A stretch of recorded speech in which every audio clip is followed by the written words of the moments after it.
Okay, welcome to Wham. 2.5 acres undercover, 120 airplanes, 140 cars, 40 motorcycles, plus a whole bunch of weird stuff. So there's 3 buildings kind of hooked together. The first building is pre-1940s. Everything in here flies or drives.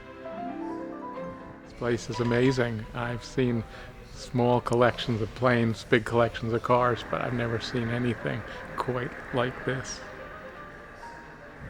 Pretty cool, pretty cool. It's really, we're trying to figure out It's a how old Studebaker. it is. But it doesn't say.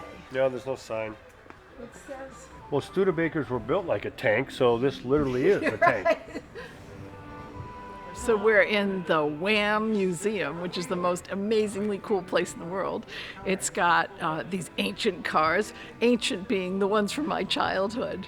And they are, I mean, this old Cadillac and this old Chevy, I remember when they came out and the big deal and introductions that we had at that time.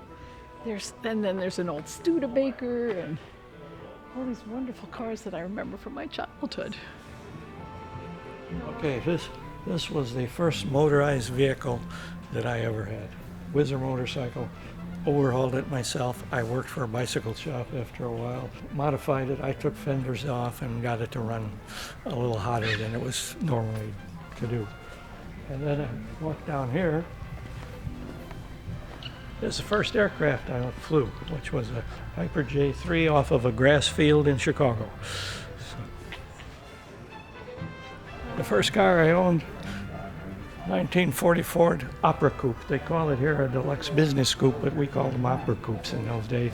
They have a little seat in the back that folds down, and that was, mine was black, not purple like this one.